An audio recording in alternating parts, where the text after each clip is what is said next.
إلى حضرة النبي محمد صلى الله عليه وسلم ثم إلى أرواح أزواجه وذريته وقرابته والصحابة والتابعين التابعين لهم بإحسان إلى يوم الدين خصوصا إلى مؤلفي هذا الكتاب شيخ الله لهم الفاتحة. أعوذ بالله من الشيطان الرجيم. بسم الله الرحمن الرحيم. الحمد لله رب العالمين الرحمن الرحيم مالك يوم الدين إياك نعبد وإياك نستعين اهدنا الصراط المستقيم صراط الذين أنعمت عليهم غير المغضوب عليهم ولا الضالين.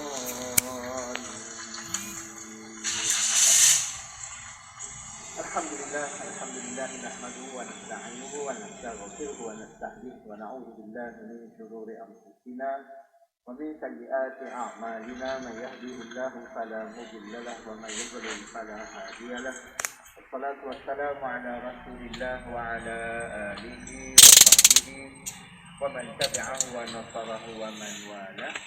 قال رب اشرح لي صدري ويسر لي أمري واحلل عقدة من لساني يفقه قولي. سبحانك لا علم لنا إلا ما علمتنا إنك أنت العليم الحكيم. ولا حول ولا قوة إلا بالله العلي العظيم. ولا حول ولا قوة إلا بالله العلي العظيم.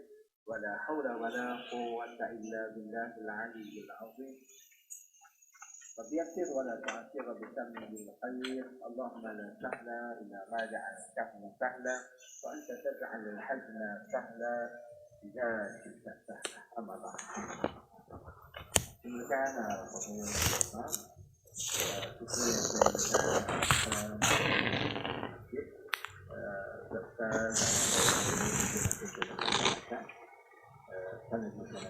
tuan-tuan, puan-puan, ibu, kakak-kakak, anak-anak, hadirin dan hadirat muslimin muslimat yang dirahmati Allah sekalian. Alhamdulillah, bersyukur kepada Allah Subhanahu wa taala sekali lagi kita diberikan kesempatan dapat lagi bersama pada malam ini. Tuan-tuan yang dirahmati Allah sekalian, buku Syaban memberi beberapa peringatan. Yang pertamanya ada peringatan fiqh yang lebih penting daripada itu ialah peringatan tentang dekatnya kita dengan Ramadan. Peringatan fiqh ialah larangan berpuasa sunat setelah melepasi nisfu Sya'ban, kecuali bagi orang yang melazimi puasa sunat belum daripada nisfu Sya'ban. Maka sebab itu tuan, penting sebenarnya berpuasa sunat pada 15 Sya'ban itu. Kerana mana-mana orang yang berpuasa sunat pada 15 Sya'ban, otomatik dia boleh puasa sunat 16 Sya'ban. Dan boleh puasa sunat hari-hari yang berikutnya. Tapi tuan-tuan, orang yang tak pernah puasa di bulan Sya'ban dan pada hari terakhir 15 Sya'ban pun dia tak puasa. Maksudnya 1 Sya'ban sampai 14 Sya'ban dia tak puasa. Masuk 15 Sya'ban pun dia tak puasa. Orang ini adalah orang yang tidak dibenarkan puasa oleh baginda Nabi sallallahu alaihi wasallam. Idzan tasaffa Sya'ban fala tasuban. Apabila telah berlalu 15 Sya'ban, maka janganlah kamu berpuasa. Larangan puasa ini adalah larangan puasa makruh.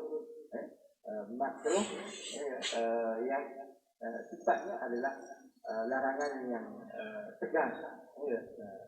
Maka sebab itu tuan-tuan, segi fiqhnya beruntunglah bagi orang yang telah melazimi puasa sebelum daripada nisfu Sya'ban. Orang yang melazimi puasa Isnin Khamis, contohnya, maka dia boleh teruskan puasanya Isnin Khamis sekalipun selepas daripada nisfu Sya'ban.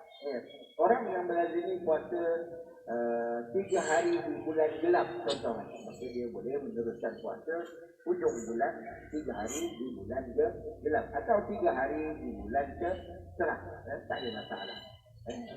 Melainkan lah tuan, kalau nak puasa juga kena cari halal lah untuk puasa wajib, seperti puasa nazar atau puasa qadha.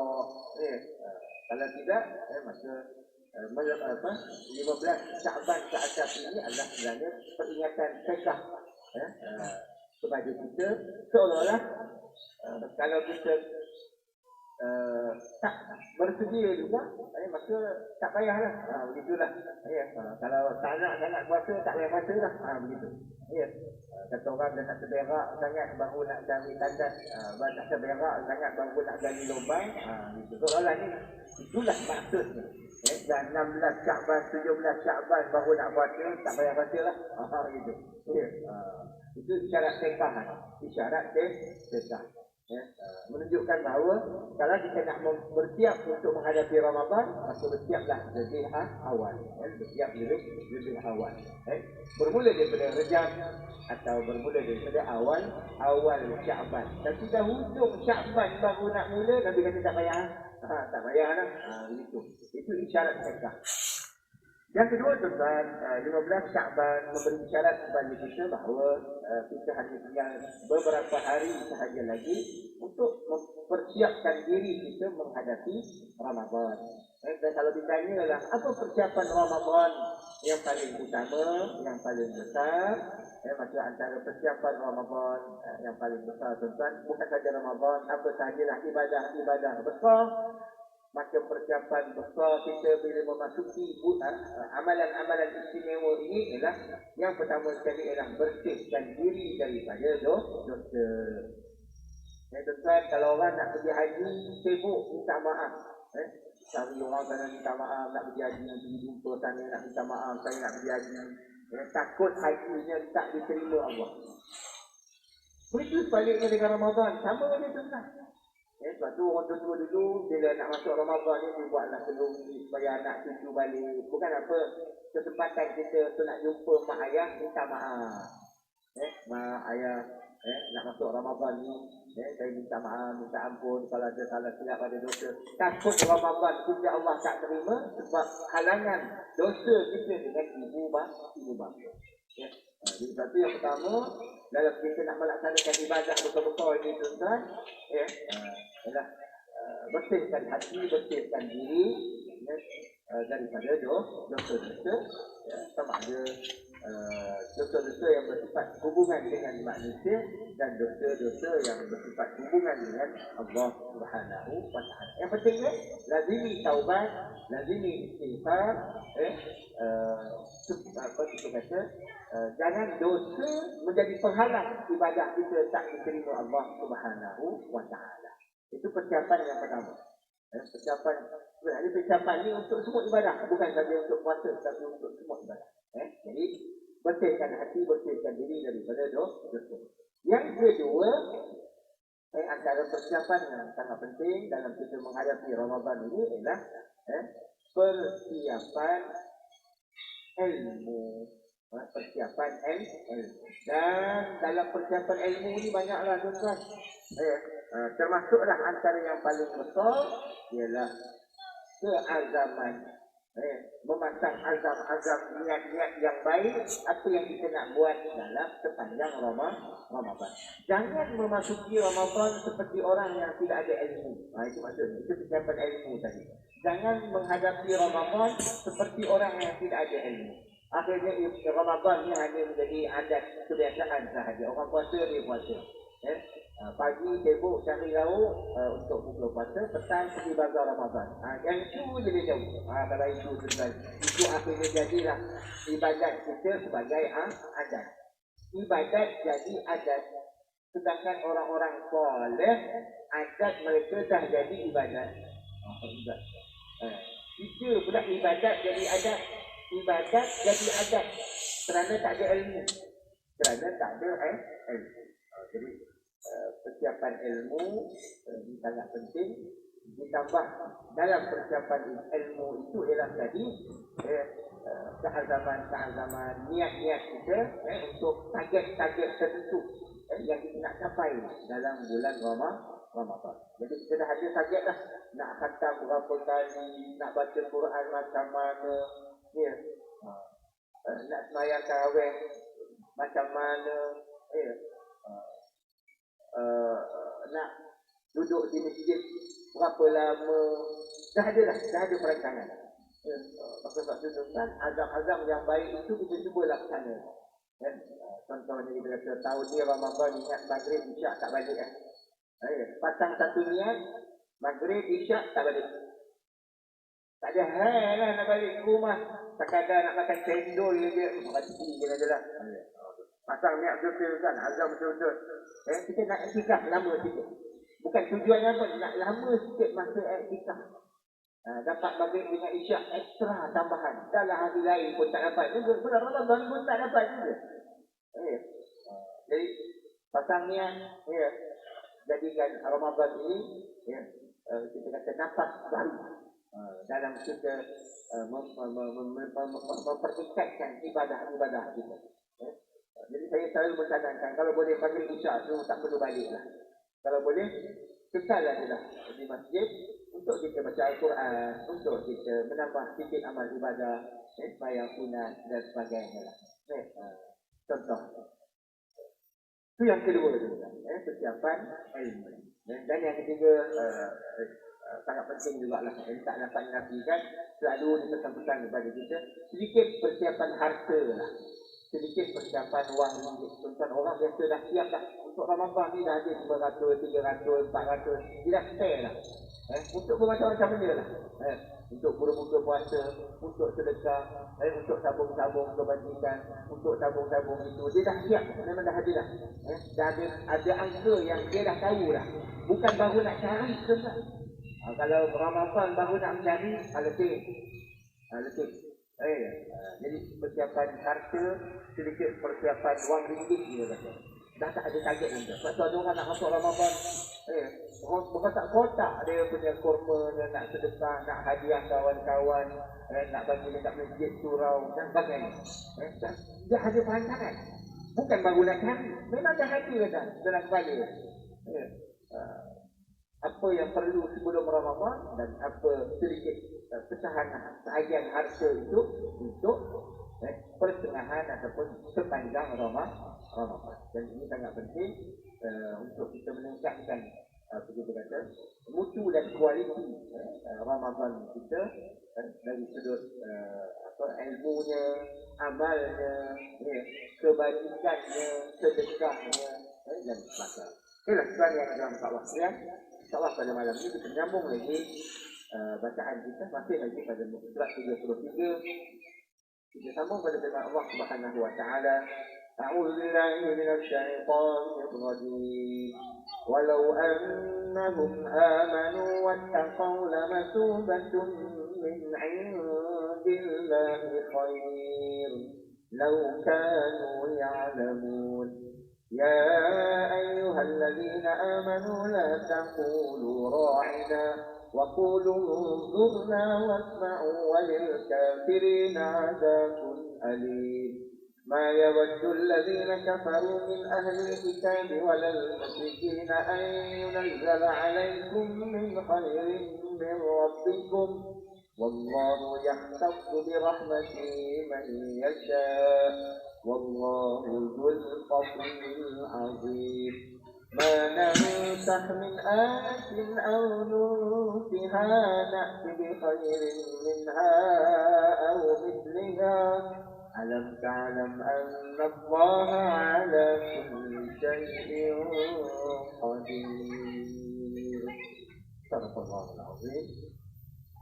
Allah dalam tempat kita bincangkan 4 ayat, 4 ayat pada malam ini. Walau annahum amanu wattaqau, dan jika bahawa mereka itu Yahudi, beriman mereka dengan Nabi Muhammad dan Al-Quran dan takut mereka akan siksa Allah Ta'ala. Sememangnya dalam Al-Quran ada 3 ayat. Walau annahum amanu wattaqau ini Ada 3 kali diulang. Allah ulang 3 kali peringatan walau annahum amanu wattaqau. Dan peringatan ini yang saya inginkan, sekali Allah tujukan kepada orang Yahudi, sekali Allah tujukan kepada Yahudi dan Nasrani, dan sekali Allah tujukan kepada semua juga. Perintah yang sama, tapi dalam 7 atau dikatakan dan pada tujuan ayat yang tak sama. Tapi yang indahnya tuan, bagaimana ayat ini beriringan antara amanu wattaqau. Walau annahum amanu wattaqau. Dan bahawasanya kalau mereka beriman kepada siapa ya? Beriman dengan Nabi Muhammad sallallahu alaihi wasallam. Sebab tu ayat ini 2 kali ditujukan kepada orang Yahudi. Sebab mereka ni sangat degil. Tak mahu beriman dengan baginda Nabi Muhammad sallallahu alaihi wasallam. Ya? Maka sebab itu 2 kali Allah tuju perkataan ini, ayat ini kepada mereka. Dan kalaulah mereka mahu beriman wattaqau dan percaya dan takut kepada azab Allah. Saya beriman kepada Al-Quran dan beriman kepada adanya azab Allah. Adanya syurga, adanya api neraka Allah. Dengan meninggalkan maksiat. Terutama tuan, pada ayat ini dikaitkan dengan amalan sihir. Kerana kita dah sebut sebelum ini, orang Yahudi ini antara orang yang sangat percaya dengan sihir. Orang yang sangat percaya dengan sihir.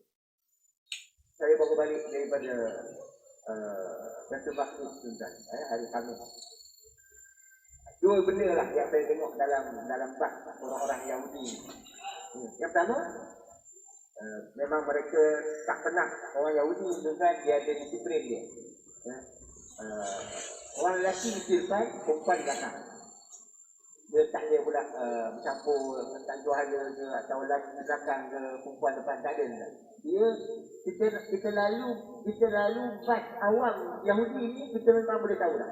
Kita toleh je, kita akan nampak lelaki mesti depan, perempuan belakang. Law dia tuan. Lepas itu yang kedua ni yang kagum ni. Hampir semua yang ada dalam bab tu baca kitab. Baca kitab dia yang itu tu. Hampir semua tuan. Kalau ada orang 2 lah kot yang muda-muda yang tak berapa ni. Tapi kebanyakannya semua kita kata dia orang ni rajin baca kitab dia orang. Baca Taurat lah, baca Taurat maksudnya. Taurat dia orang lah yang percaya. Kita ingat main-main juga. Dalam bas semua baca tu. Kalau ada pun seorang 2 lah. Itu pun kita tak tahu kenapa dia tak baca. Memang bila kita lalu je bas dia orang tu kita akan toleh tengok. Semua kita akan perasan benda. Maknanya secara zahir dia tuan, mereka ni sebenarnya sangat taat pada agama. Sangat patuh kepada Taurat. Tetapi yang ini yang tadi, antara masalah mereka ni tuan, sangat percaya kepada benda-benda sihir. Sangat percaya kepada mentera-mentera, bacaan-bacaan tertentu. Sebab tu dia ada tembok pengampunan je tu. Kita kata tembok Yahudi tu. Diselitkan doa, diselitkan doa, dia akan baca anggur ke depan-depan tu. Kita kata tembok Yahudi lah. Tapi sebenarnya dari satu sudut mereka adalah nampak seperti orang yang sangat taat kepada ajaran dia. Dan dia memang berpegang keras tuan. Dalam pemerhatian saya lah, memang kebanyakan orang lelaki dia ada pegang kecil tu. Saya memikirkan kalau tak ada memikirkan dia beli je. Kalau tidak nak beli dia tuan, nak tunjuk satu. Mana gaya rupa pegang kecil tu. Satu mahal, RM25. Kalau murah boleh beli, kalau cakap RM2 5 gumpang RM25 dah lah kecil. Lepas tu nanti tak pakai pula, saya beli. Tak beli lah nak beli. Walaupun nanti seorang kawan beli. Buat kenangan ni, tak tunjuk orang kampung kopiah kecil kat saya. Tak, kebanyakan juga kata kopiah tu. Yang ada lah, sikit lah yang tak pakai tu. Maksudnya dia ni lebih taat. Puak-puak ni dia dengar cakap. Tapi dengar cakap dia pada hal-hal yang macam ni lah. Daripada dia sangat percaya kepada sihir. Sebab itu Allah menyeru mereka. Walau annahum amanu wattaqau. Kalau betul lah kamu orang yang beriman, percayalah kepada Nabi Muhammad. Wattaqau. Dan percayalah kepada azab Allah. Percayalah kepada adanya hari pembalasan. Percayalah kepada adanya surga neraka. Bukan sekadar percaya kepada apa yang mereka baca sahaja. Yang mereka baca itu dah ada yang telah diubah, yang telah ditukar, dipindah dan sebagainya. Kemudian, lamasubatun min indillahi khair. Nescaya bermula pahala daripada Allah itu lebih baik. Tengok tuan-tuan. Maksudnya apa? Ya, mereka selama ini terpusung. Ya. Allah nak ingatkan kita tuan. Semua perbuatan baik kita tak ada nilai pahala kalau iman kita tak sah. Semua perbuatan baik kita tak ada nilai pahala. Orang kafir tuan, kadang-kadang buat baik pun banyak nak buat baik. Tapi Allah pun tak zalim. Itu kita kena pegang. Allah tak zalim. Kalau orang kafir buat baik, apa dia dapat tuan? Dia akan dapat kesenangan dunia. Orang kafir kalau dia buat baik, dia akan dapat kebahagiaan hidup. Orang kafir kalau dia buat baik, dia akan dapat kejayaan. Perniagaan dia, usaha dia akan berjaya. Allah bagi dekat dunia. Allah tak zalim untuk membiarkan kebaikan itu langsung tak dinilai di sisi Allah. Tidak. Allah bagi kebaikan dunia. Ya. Tetapi persoalan kita ialah pahala yang besar di sisi Allah di hari akhirat nanti dia tak dapat.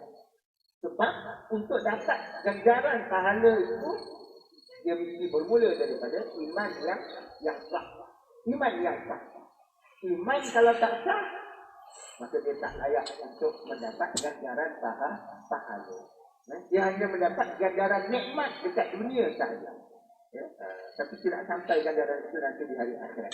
Yang ini Allah pesan, lamasubatun min indillahi khair. Bermula pahala daripada Allah itu lebih baik daripada barang yang menukar mereka itu akan diri mereka. Ya.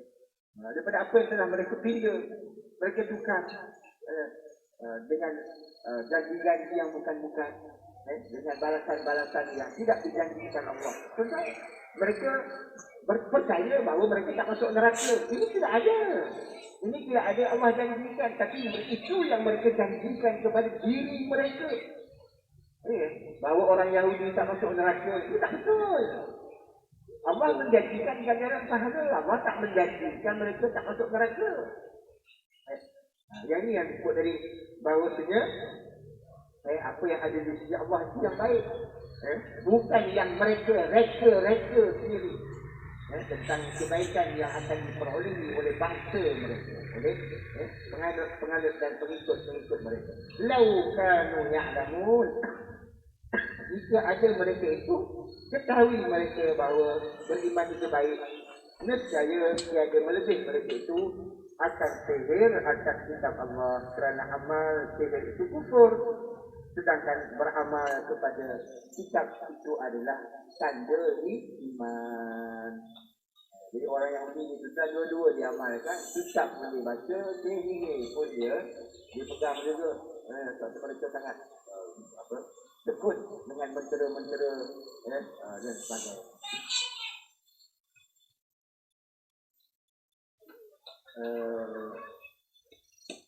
Kami sempat ziarah makam Nabi Daud alaihissalam.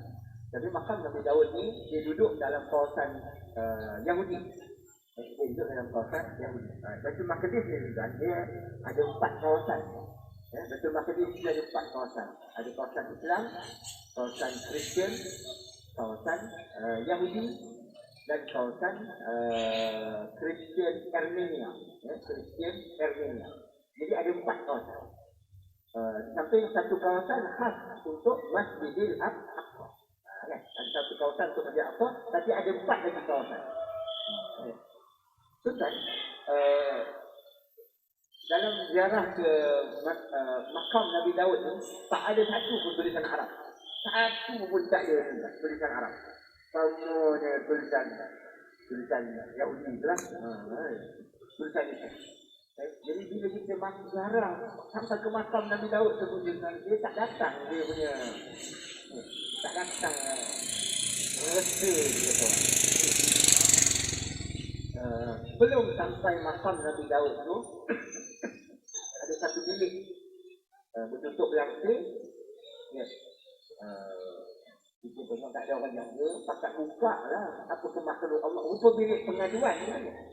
Bilik ngadu untuk tahun lah kan. Kalau dia buat dosa ke apa, dia ngadu dari kat situ.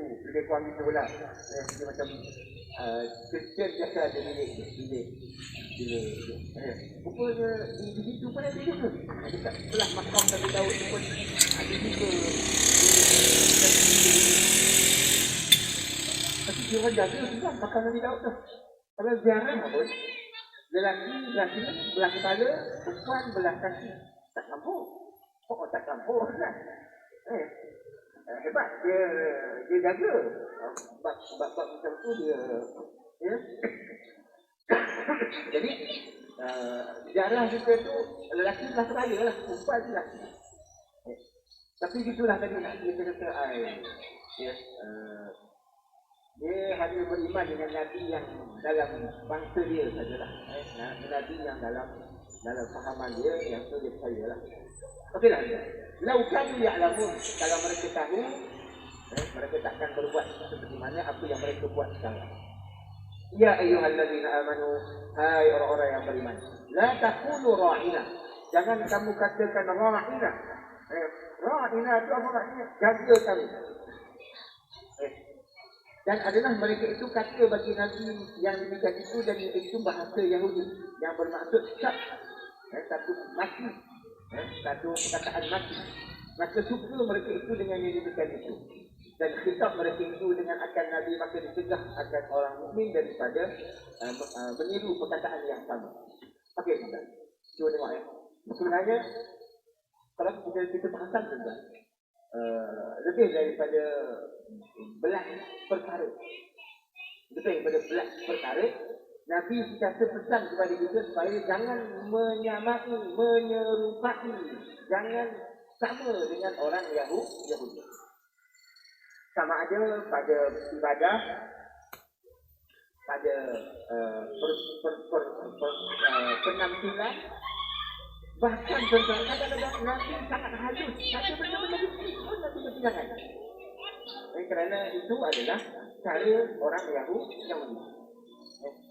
Tuan-tuan, dalam ayat ini ada cara sebutan orang Yahudi. Dan Nabi ingatkan kita juga. Allah ingatkan kita. La taqulu ra'ina wa qulu zurna. Jangan kamu kata seperti mana orang-orang Yahudi berkata ra'ina.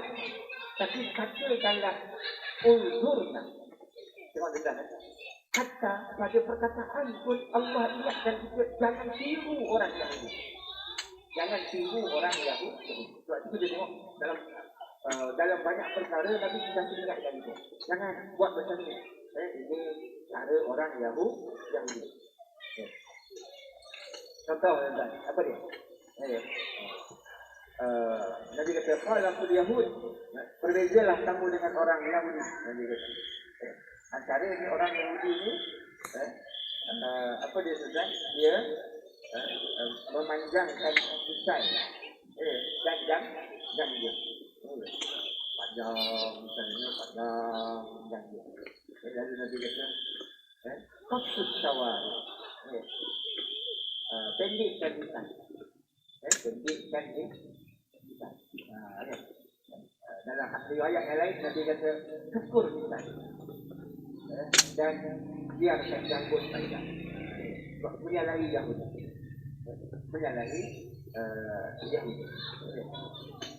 Sebenarnya kita tengok orang Yahudi sangka duduk dia susah. Nabi melarang beberapa cara duduk. Ada yang Nabi larang cara duduk dalam masjid. Nabi kata la tastabiqu, jangan kamu duduk jangan kamu menggenggam tangan ketika mana kamu duduk dalam masjid. Ada ulama kata genggaman itu tak boleh ketika khutbah, ketika mendengar khutbah. Maknanya tuan-tuan, benda macam itu pun ada larangannya. Jadi di luar luar masjid tak apa. Tapi di dalam masjid ada larangan. Duduk yang tangan kita pergi ke sisi tuan. Duduk seperti tahiyat akhir, tapi tangan kita jatuh ke sisi, ke kiri, ke sisi, kiri dan ke belakang sikit. Nanti kita jangan duduk begitu, itu duduk orang Yahudi. Duduk orang Yahudi. Duduk macam itu pun Nabi sangat betul-betul nampak, Nabi sangat perhatikan. Apatah lagi yang besar-besar tuan. Sebab tu benda-benda besar Nabi minta dengan Allah. Ya Allah, sukakan arah kiblat. Sukakan arah kiblat.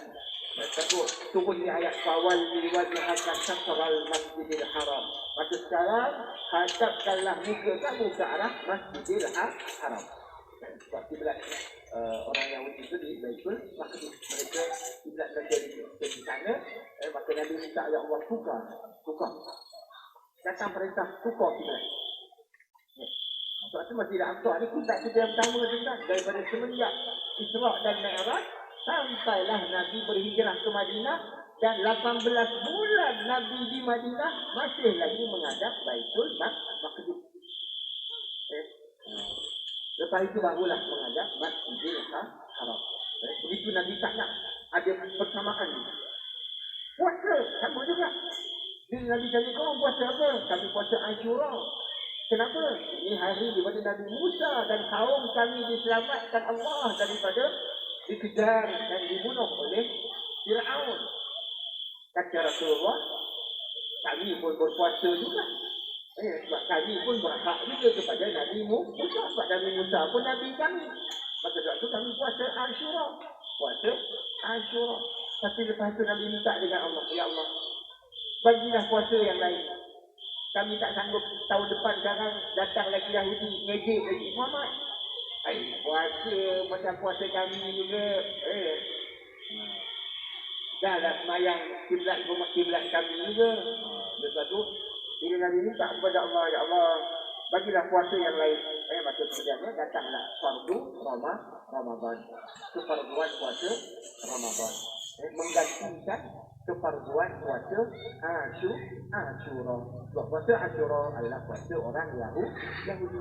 Bukan maksudnya tak boleh puasa. Sebab tu puasa Ashura jadi sunat. Puasa Ashura jadi sunat. Tapi yang wajib adalah puasa Ramadan. Supaya kita tak sama ibadah kita dengan orang Yahudi. Tak sama. Tuan-tuan, dalam ayat ini Allah sebut bab sebutan. Satu benda dulu. Orang Yahudi adalah orang yang sangat banyak menggunakan lambang-lambang. Sebab itu orang Islam seboleh-bolehnya elak salah apa-apa isyarat jari. Kerana semua isyarat jari yang ada lambang-lambang itu semuanya, hampir semuanya adalah ciptaan Yahudi. Semua isyarat jari hampir semuanya adalah ciptaan Yahudi. Dan acara yang paling biasa berlaku pada kita adalah kita dalam keadaan dia. Walaupun tidaklah nak kata hukum dia berdosa ke apa ke, tapi kadang-kadang kita pun dah terpakai dengan apa dia kan? Orang Yahudi melebihkan ibu jari. Yahudi melebihkan ibu jari. Itu pun begitu. Apa benda pun begitu. Sedangkan kita secara amalannya Nabi memberi isyarat kepada kita tentang sebenarnya apa salah kalau semua jari kan? Kalau kita nak tunjuk isyarat pada orang pun, nak tunjuk apa pada orang pun gitu. Itu ya tuan kesana jari juga. Sebenarnya yang lebih baik 5 jari saja. Tuan kena kan banyak. Isyarat jari ini adalah isyarat yang dimulakan oleh orang Yahudi. Sama juga tuan-tuan, sebenarnya isyarat kita lebih kepada isyarat jari telunjuk. Dalam apa hal pun isyarat jari telunjuk. Tapi mereka datang dengan jari-jari yang berbagai-bagai. Bawa isyarat itu 3 jari, 2 jari, berapa jari, berjari-jari dan sebagainya. Dan akhirnya kita pun lupa bahawa di sana ada juga permainan mereka. Permainan bahawa mereka adalah orang yang suka berisyarat-isyarat ini. Jadi sebegitu halusnya itu. Tak Sampai kepada perkataan pun Allah ingatkan kita. La taqulu ra'ina. Jangan sebut perkataan ra'ina tu. Ra'ina tu adalah perkataan yang disebut oleh orang-orang Yahudi. Untuk orang-orang beriman, wa qulu zurna. Tukar perkataan ra'ina itu. Jangan pakai perkataan ra'ina itu. Pakai perkataan unzur. Ada hari ini kita pun sama juga berdepan dengan masalah perkataan. Dah elok ada beri salam. Tukar. Dah elok ada perkataan-perkataan membesarkan Allah, memuji Allah. Tukar juga. Kita duk tukar juga. Ini yang sebab itu segala persoalan tentang Yahudi Nasrani ini akhirnya Allah tutup dengan ayat apa? Walan tarda ankal yahudu walan nasara. Sekali-kali Yahudi Nasrani tak reda sampai kita ikut mereka. Sampai kita ikut. Ya. Sebab itu ya, dia nak balik semula tentang kepada jati diri kita, keyakinan, kefahaman kita kepada agama, kesungguhan kita mempertahankan agama. Ya. Hari ini saya ingat 3-4 hari, bukan 3-4 hari lah, dah 2-3 minggu pun isu ni dibangkitkan tentang doa-doa ataupun apa-apa ayat-ayat yang baik dan tulisan yang kita hanya sampai saja, copy paste. Yes. Adakah itu boleh dapat pahala? Jadi kita tengok ramai ustaz kita yang mencadangkan yang terbaik tulis itu untuk lebih selamat dan yang itu insya-Allah lebih jelas. Kan? Assalamualaikum. Jawablah waalaikumsalam. Kalau nak jawab. Dah juga dia cari jawapan dia dah simpan lah. Ada 50. Waalaikumsalam tu ada 50 dah. Dia copy je. Ada waalaikumsalam. Kan? Jadi persoalannya mana lebih baik? Yang pasti yang lebih baik adalah jawab dulu waalaikumsalam. Betul? Waalaikumsalam. Itu lebih baik. Ya, daripada kita hanya menghantar yang kita copy sahaja. Kan? Jadi sampai kita habis juga tugas. Bukan apa kita risau untuk sampai nanti di hari akhirat. Tak banyak pahala. Tengok pahala. Ya Allah, ni pahala saya jawab salam tak ada ke? Takut nanti malaikat kata tak ada kata. Kenapa pula tak ada? Saya rajin jawab salam. Tak, dia kata kamu copy paste saja. Itu yang tak ada pahala itu. Nyari juga tu kan. Bagi salam pun copy, yang jawab salam pun copy. Dia namanya copy susu lah. Yang bagi salam copy, yang jawab salam pun copy, tak ada apa-apa. Dua-dua dapat copy dulu. Jadi yang bagusnya dalam apa tu tulis dulu. Bila kita tulis maknanya itu ada nilai pahala. Ada nilai pahala, ada nilai kebaikan, ada nilai ibadah. Beza tu lah. Beza. Nampak benda tu kecil, simple. Tapi kadang-kadang dia kecil juga. Dia kecil juga. Maksudnya kalau kita tulis tu memang datang daripada tulisan kita. Kemudian waqulul zurna. Sebab perkataan ra'ina itu macam ada makna mati, ada makna mati, sabun, mati. Maksudnya Allah kata jangan guna perkataan itu, tapi guna perkataan waqulul zurna. Dan kata oleh kamu nanti hingga kami hafaz barang yang engkau ajar akan kami, wasma'u, dan dengar oleh kamu. Jadi tunggu kami dengar. Begitu. Ini untuk orang Yahudi juga. Sedangkan untuk orang Islam memang jelas Allah ajar kepada kita, Nabi ajar sahabat-sahabat. Apa katanya bila kita mendengar arahan? Bila kita mendengar arahan, jawapannya ialah sami'na wa ata'na. Kami dengar dan kami taat. Itu jawapan orang beriman. Tapi jawapan orang Yahudi tuan-tuan, unzurna wa sami'na. Kami tengok dulu dan kami dengar. Tengok dulu katanya. Kami dengar. Kami tengok dulu. Kami dengar dia kata. Itu tuan. Nakal tak nakal ni Yahudi dengan nabi-nabi mereka. Mereka dengan nabi-nabi mereka. Masya-Allah. Sangat tak hormat tuan. Sangat tak hormat. Bayangkan Nabi Musa 30 hari naik munajat, turun hari yang ke-40, sudah sembah anak lembu. Apa alasannya? Jadi kami ingat kamu dah mati, katanya. Kamu janji 30 hari, kamu tak turun-turun, kami ingat sudah mati dah lah. Itu jayat itu kan. 10 hari pun tak boleh tunggu. Ada penting juga. Di bangsa satu kaum yang tak mahu mereka sangat mementingkan diri dan tidak ada hormat yang mendalam kepada Nabi-Nabi dan Rasul. Dengan Nabi Musa pun mereka berbuat demikian.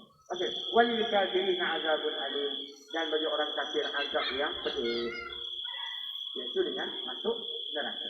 Ma yawaddu alladhina kafaru min ahli kitab wal musyrikin an yunzala 'alaykum min khairin min rabbikum.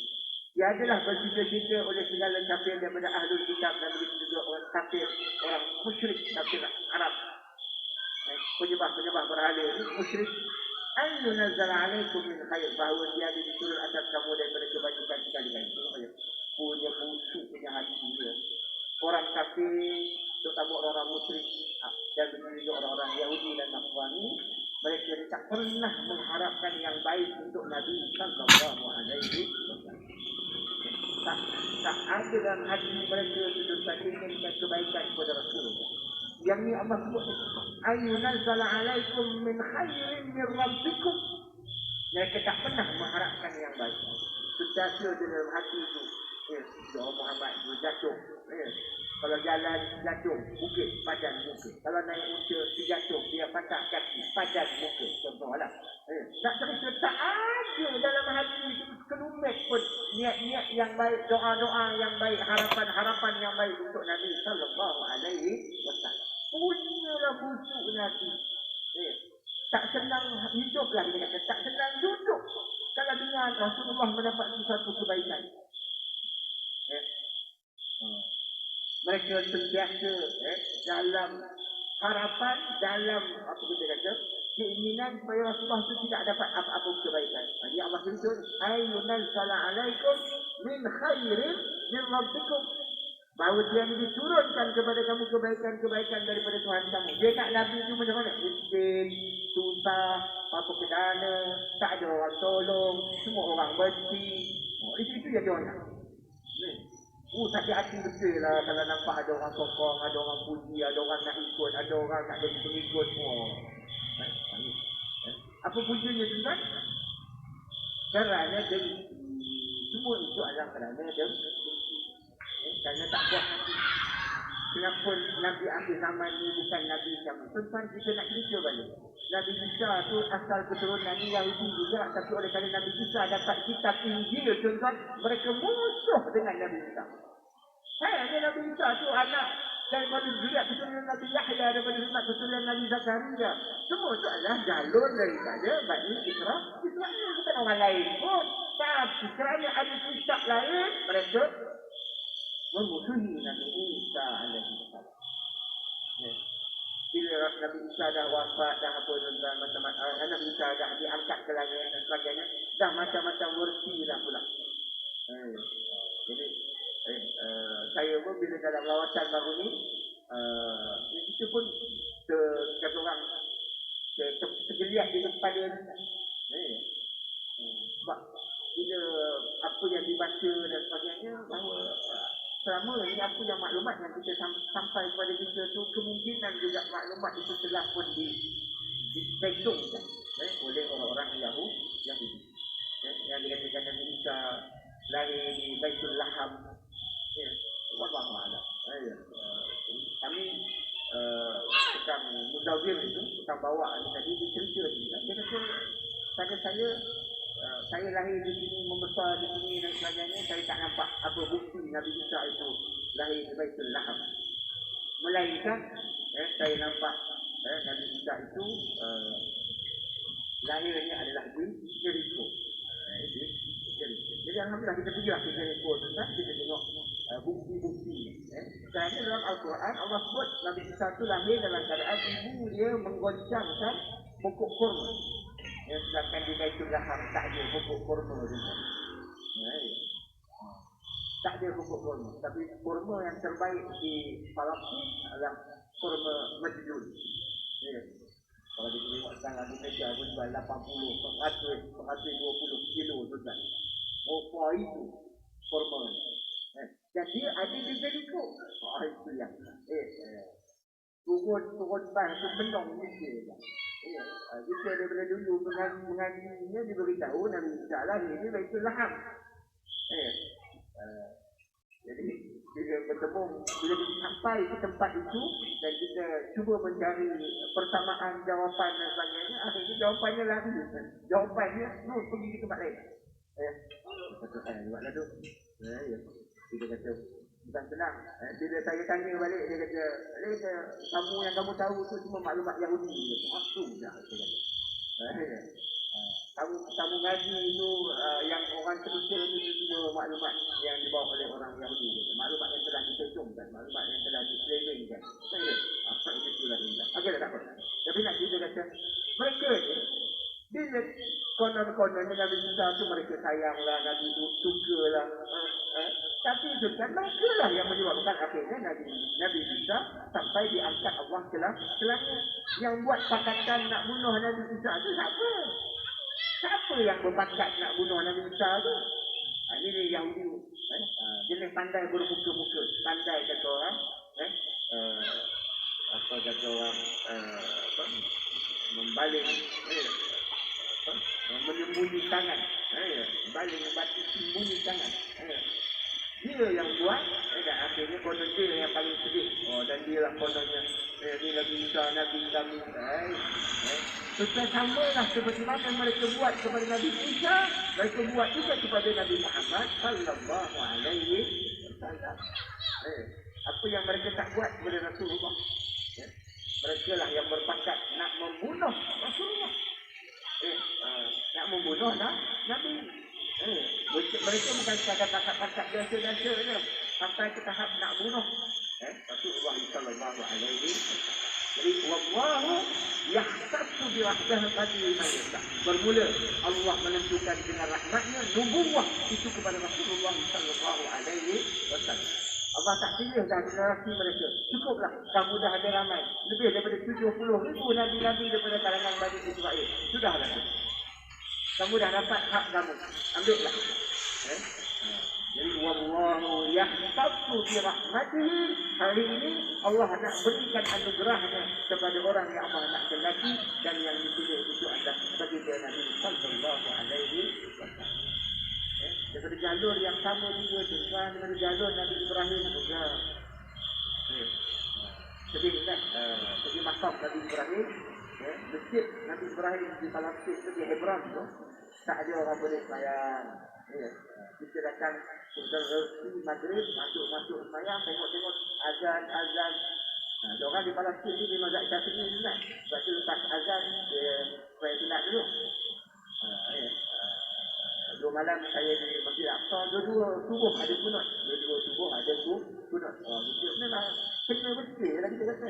Dia punya tu sebab ada kunut, lepas maghrib ada masa untuk sembahyang sunat. Tapi yang sedih maghrib di Masjid Nabi Ibrahim, masya-Allah, tunggu pamat.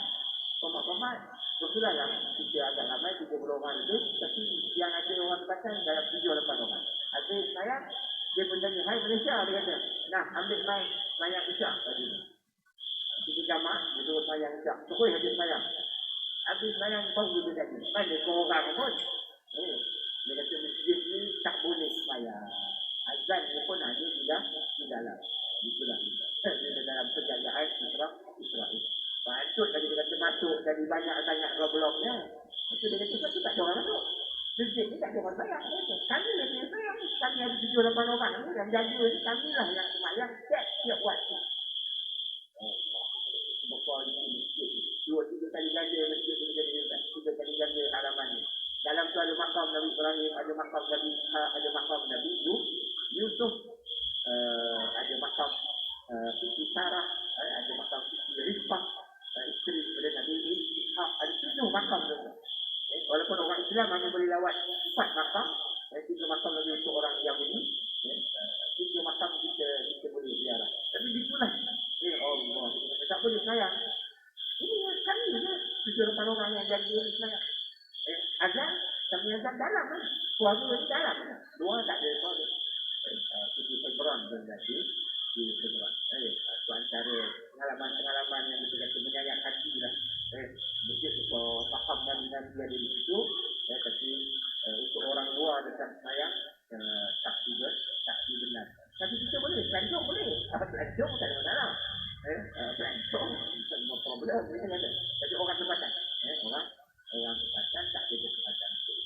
Bila kita berdiri dekat situ, Wallahu dzul fadlil azim, bermula Allah Taala Tuhan yang pengampun, yang mempunyai kurniaan pemberian yang besar, dan mempunyai kurniaan yang agung. Kita mesti juga insya-Allah sambung lagi pada ayat namsah min ayatin au nunsiha. Aku lupa hadza wa astaghfirullah al-azim li wa lakum wa lisa'il muslimin innahu huwal ghafurur rahim. Assalamualaikum warahmatullahi wabarakatuh. أعوذ بالله من الشيطان الرجيم بسم الله الرحمن الرحيم الحمد لله رب العالمين والصلاة والسلام على أشرف الأنبياء والمرسلين وعلى آله وصحبه أجمعين اللهم ارحمنا بالقرآن واجعله لنا إماما ونورا وهدى ورحمة اللهم ذكرنا منه ما نسينا وعلمنا منه ما جهلنا وارزقنا تلاوته آناء الليل وأطراف النهار واجعل